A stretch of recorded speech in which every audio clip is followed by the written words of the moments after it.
Hey guys, it's Julie. So I was editing some videos that I had filmed and I lost the beginning of one of my vlogs.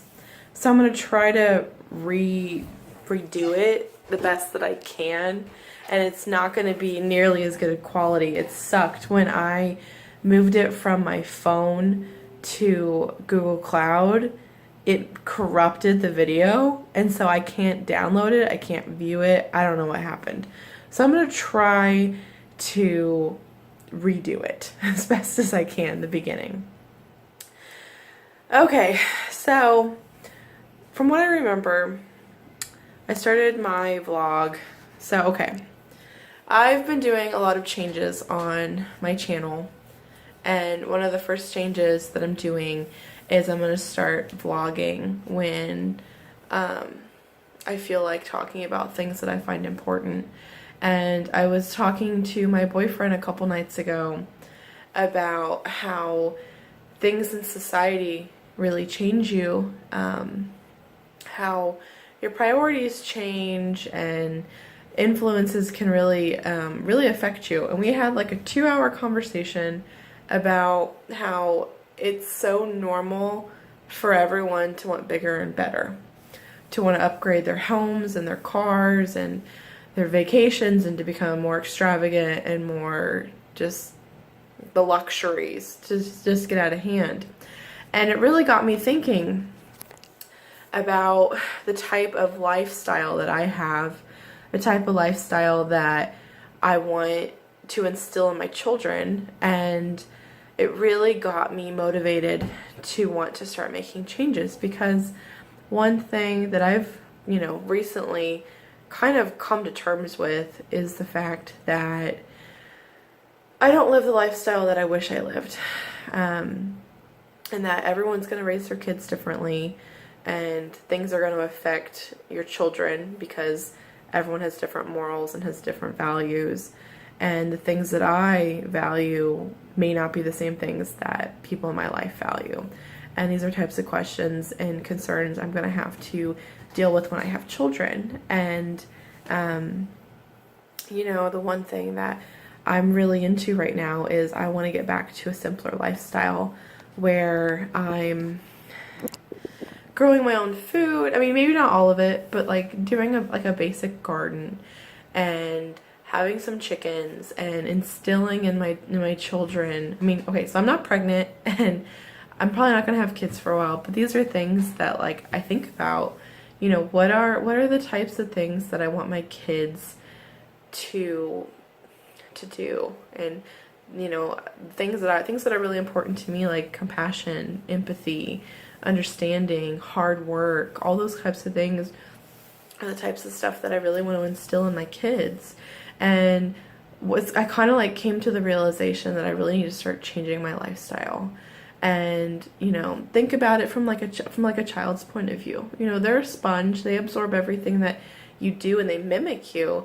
And it's just like, do I really want my kids to watch, to come to the realization that we eat out every night, or that we eat out most nights, and that we sit on our phone for hours, or we're on the computer, or we're just aimlessly watching Netflix for hours on end because we work all day and we're exhausted, and that's like how we relax? Like, are these the types of things that I want my kids to think is normalized? So I think I'm going to start like changing my habits. Like, something that's really important to me is I want to start cooking more at home, and eventually get to the point where I start cooking a lot of things from scratch and not buying as many store-bought things, and having a garden and having chickens for eggs. And it really got me thinking about just how everyone's so different and priorities change. And one of the reasons I want to have chickens, like there's multiple reasons, but one of the reasons is for the eggs. So that can save money on granted, you have to house them, you have to feed them, you have to give them water and all that kind of stuff, and medicate them when they're sick, but that can save you on eggs. And we're not just talking one egg. Like, most people if they're gonna have chickens, they're gonna have 3 to 6 to 12 And if a chicken lays an egg almost every day, like you can almost get a dozen eggs every day. Like just think about that.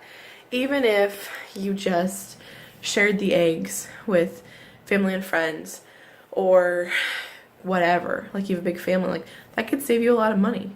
And I'm kind of to the point in my life now where I'm content in the small house that I have, and I really want to put the time and invest in this property and make it something that's wonderful.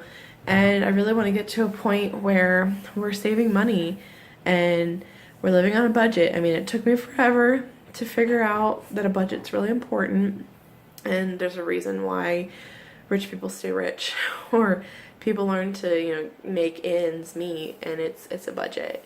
And you know, I want to start getting to a point where I'm saving money for the really boring things like retirement and investments and paying off debt, and you know, more importantly, like putting money in a college fund for kids, or even more importantly, like investing in myself and getting a business up and running, like even if it's just a small business out of our house, because it's really important to me to have multiple streams of income and to be more self-sufficient and not just rely on my job for my money, for lots of reasons, lots of really good reasons. And I don't know, it's just one of those things that I've been thinking about for, you know, like my sister, she just moved into her house, and everybody is, you know, priorities are changing, and, you know, eventually children are going to be a part of my life. I mean, one of my sisters has kids,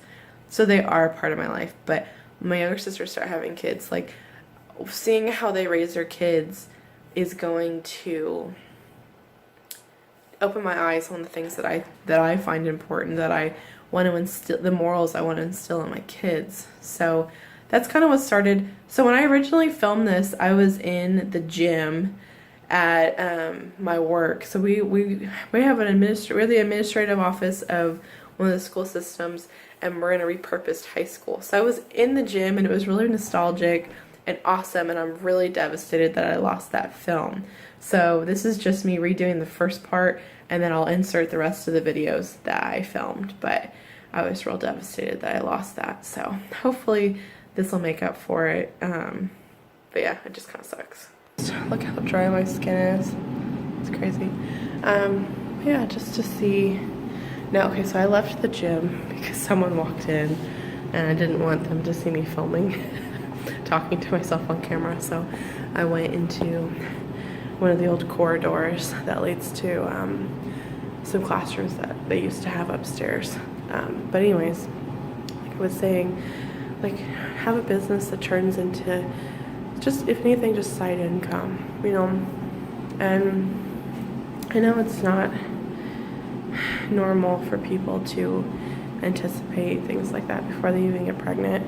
I'm a planner. That's just who I am. And one thing that I really think is super important for kids, especially in today's age, where social media is such a big part of their day-to-day. It messes with them when it comes to bullying and self-esteem and, I mean, self-worth, everything.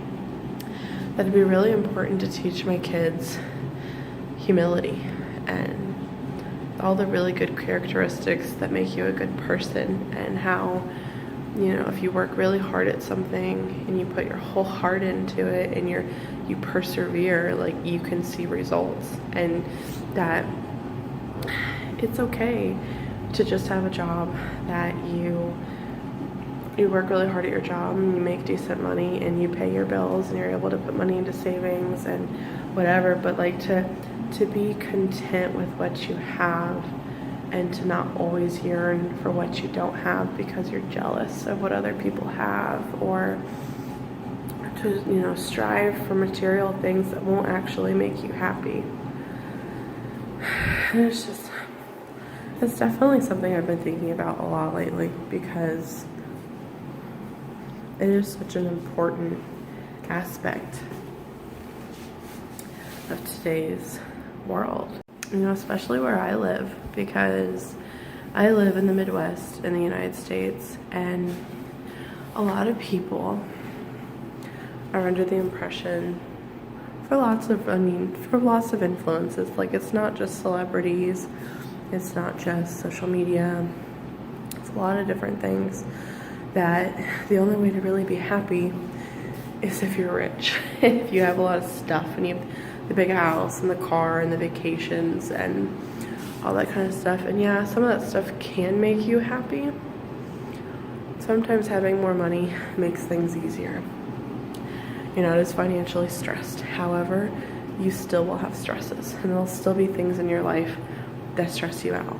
You know, it's a part of life. And I don't know, like I just had this big long conversation with him about the type of life that I want, not only for myself but for my kids. And I feel like kids learn from example. So the type of people they're going to be is a lot of it is based upon the examples that you give them. And if they see their mom as the type of person who cares more about taking perfect pictures and perfect videos for her social media accounts and keeping up with appearances and having this big old house she can't afford, or you know, whatever, just so, you know, she looks cool. Like, what kind of example are you teaching your children? If anything, you're teaching them to be vain, you know, not to actually be good, upstanding, not only citizens, but just people in general. And a lot of people don't realize, it's so funny. You talk to parents after they have, I don't know, like a 2 or 3 year old child, maybe about 4. It just kind of depends on whether it's a girl or a boy. But it's so funny because you'll talk to them and they'll say something like, "Oh, my kid does this and it drives me crazy, and I couldn't figure out why it was driving me crazy until I realized I do it, and that's why they do it, and it just drives me insane." And that's the thing a lot of parents seem to forget, is that their kids mimic them. Like, you are their first teachers. Everything they see you, they repeat you, like they're sponges. And if you have a weird mannerism that you've never noticed you have, like a quirk, you're going to see it in your kids, because they're absorbing everything that you're doing, everything that you're saying. Like, okay, for instance, my niece, she's the cutest little stinker in the world. She's 4 years old, almost, well, she'll be 5 this year. And I was playing a game with her. It was before she was 4, so she was like 3 at the time. We were playing like dominoes, and like we were just basically playing a game where you set them up just, you know, like in a row so you can knock them down. And I, you know, just started to do it, and she's like, "No, no, no, Aunt Julie, you're not doing it right." I was like, "What do you mean? It's dominoes. Like, there is no wrong or right way to do it." She pulls out the instructions on how to play dominoes, and she starts pretending that she can read them, right? Okay, and she's like, there's pictures. She's like, "This is how you do it." And I just started laughing hysterically, and my mom was just like, "Why are you laughing?" I said, "Because this is what her mom does. Every time we play a game with my older sister, I don't know why, it's just who she is. She's compulsive, that she's got to pull out the instructions, read all the instructions, learn how to do it so she can teach everyone else how to play the game." That's just who she is. Like, it's one of those things. I'm glad she does it, because I would hate to have to frickin' read all the instructions. And like, I'm glad she likes to do it, or she feels compulsed to do it. But her daughter does it. And I just died laughing, and I told Mom, I said, "She does that because her mom does it." And my mom just started laughing. I said, "This is something that, like, parents don't pick up on, is that kids absorb what you do and they mimic it. You know, it's just hysterical." And so, like, it got me thinking, like, what are mannerisms that I have that I want my kids to mimic? What are things that I want them to, like, to do? And then I was there talking to him, and I was just like, I really need to start changing my life and start changing my attitude and the words I use and my triggers that make me angry and everything, because someday I'm gonna have a kid and they're gonna start doing things, and I want them to have the good qualities, not all the bad. And the only way that you can change them is to be conscious of them and to actively try to make new habits and new triggers. But you have to be aware of it. And if you're not aware of it, you can't change anything. And so it just got me thinking. I was just like, I need to make a lot of life changes. I need to, like I was telling him, I said, do I really want to raise a kid to where it's normal or normalized that we go out to dinner every night, that we don't cook, that we sit on our phones for hours on end, or we aimlessly watch TV for hours, or I mean, and those are just like things that you do because you're exhausted after work. I mean, I'm not saying that that's a good excuse, but that's an excuse. Like, you're tired, you know, and just so many things that I started telling him. I said, I want to learn how to start cooking from home, like cooking from scratch, and start making healthy recipes, and cooking to become like, we only go out to dinner like on special occasions, or like once a week, like for that be like our weekly routine or our monthly routine or whatever, you know, just to get to a point where eating at home and eating at the dinner table is normal. That is a normal part of our routine. And I started telling him, you know, some stories of like when I was a kid. And I told him, I said, you know, the one thing that has always impacted me my whole life, and I will always remember this, when I was growing up, I would say like 99, maybe not that much, maybe like 95% of the time, our entire family would sit down and have dinner at the dining room table almost every night as a family, and we would have dinner.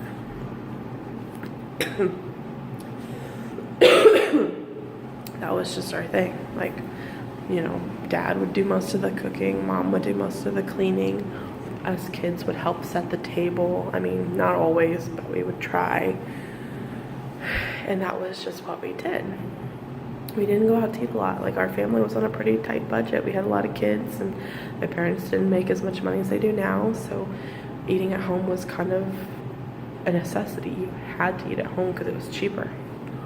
And I remember, like, one of the first few times I went over to my best friend's house when we were kids, and we, you know, her family would have dinner or whatever it is, and they would all like go into separate rooms, or they would go downstairs to their living room and they would eat whatever it is they bought or cooked or whatever in front of the TV. And they wouldn't even like have dinner as a family. Like, they just happened to all be in the same room watching the same TV show, or they're watching separate shows. Like, they didn't eat dinner together. And I was just like, this is so weird. You guys don't even eat dinner together? Like, it's just so bizarre. And I went over to like other people's houses that I was friends with, and it was the same thing. Like, they didn't have dinner together as a family, not always. You know, because some things get in the way. Like, if your kids are in all these sports and activities, like, you're just not home enough. But with my family, like, it was a priority that we tried to have dinner together almost every night. It was part of our routine. And I remember one of the first times my friends, it was probably a birthday party or something, stayed the night, and, you know, unless it was like an instance where we catered pizza or whatever, but like if it was just like one person was staying the night, like, we would have dinner as a family with that person at our table. And I remember my friend telling me after dinner, like, that was so nice that your family eats dinner together. I wish my family did that. Like, because you could sit there and talk, you know, and talk about your day or talk about whatever, and it just being like a way that you catch up. And I told Jake, I said, I have never forgotten that my whole life, because it is such a big, like, it's such an important thing to me. I remember it, and I'm just like, that's one thing I want my kids to realize is should be normal, is having dinner as a family, or helping Mom cook, or helping clean, you know, doing chores, having to help us with the chickens. Like, I want that stuff to be a part of their normal routine. And the only way you can change stuff is if you're aware of it. And so I've had a lot of time to really think about things that I want to do differently than other people, and that's one of them, is I want to be more self-aware. I want to make better decisions, not only for myself, but for my future children. And it was a conversation we had because I know other members of my family, they don't all feel the same way I do. I mean, and that's just normal. Like, they have their own routines and their own values, and they're going to stick to them, and that's totally fine. It's the way it should be. But it got me thinking, like, okay, for instance, if it's so normalized to keep up with the Joneses and have the big house and the cars and the electronics and you name it, like the latest and greatest everything, I don't want to provide that for my children. I don't want them to get whatever they want. You know, I don't want them to have the latest and greatest everything. Like, I'd rather instill skills in them and life lessons than give them electronics. Like I'd rather my kids ask for books for Christmas or their birthday or for experiences versus a computer or an iPad or, you know, whatever all the stuff is, like all the gaming systems and you name it. A really cool $1,000 phone. That's an insane amount of money to spend on a phone. $1,000. That's like 3 car payments and then some. You know, that's mortgage and a car payment. That's $1,000 in savings. That's an astronomical amount of money to spend on a cell phone. But like, that's my whole point. Like, I started talking to him and I said, I really have to put a lot of things in priority, you know, like get my priorities straight, because like all my siblings are going to have kids before me. Like, it's just most likely going to be they're at a different point in their life than I am. I'm not there yet. They're closer to being ready to have kids, or they already have kids. And the way they raise their kids, the way I raise my kids, we're all going to raise our children differently. It's just the way it's going to work. I don't want my kid to go stay the night with aunt whoever and come home and say, why don't, you know, I don't understand why they have a big house and we don't, or cousin so-and-so has his own Xbox in his room, why can't I have that? You know, like, so these are things you have to like mentally and like know that these are hurdles. You're going to have these conversations with your kids, and you're going to have to be mentally prepared to have them with them and to explain to them why those aren't things that we do and why. And I don't know, it just really got me thinking about a lot of things and how I just need to get my priorities straight. And I feel like the first step to doing that is being aware and starting to have these conversations and starting to think about things. Because if you wait till your kid's like 15, it's almost too late at that point. You've already instilled morals in them that you didn't realize you did. Things that are a priority that maybe shouldn't be. You know, and it's definitely one thing I don't want to instill in my children is that technology is a priority, that social media is a priority over family and humility, compassion, understanding, empathy, all of that. Like, being a good person is more important than having stuff. So, it's just kind of how I'm feeling today. This is an interesting conversation. It's definitely something that I think other people should be having these conversations, and they should be coming up with their own values and the things that they think are important. Because if you don't have these conversations now, it's going to be too late by the time you realize it. Like, I don't want you to wake up someday, be 40 years old and have 5 kids and realize that you wish you could go back and re-raise them and be a different person than you are now. Excuse me. I'm like so messed up on medicine. I feel so weird. I'm on day 8 of being sick. But yeah, that's just something I wanted to share with you guys, and hopefully this is something that can get you inspired to start having a lot of self-reflection, because something that I'm working on in 2020 is being more self-aware and more self-conscious about things and actively trying to make better decisions, things that there's no shame.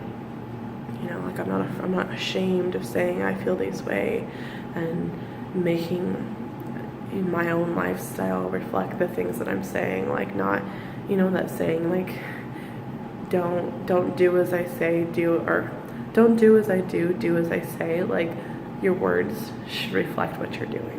You can't say that you feel one way and then you don't act that way. Like, they need to be on the same page. And so that's what I'm working on. So I thought I'd give you guys a little update. Hopefully this inspires you to start being more self-reflective yourself. And if you guys like this video, hit the thumbs up button. I'd love it if you would subscribe. Please leave a comment down below if this is something that you're also becoming aware of and something that you really are wanting to start working on, because I would love to hear from you guys. And I'll talk to you guys later. Bye, guys.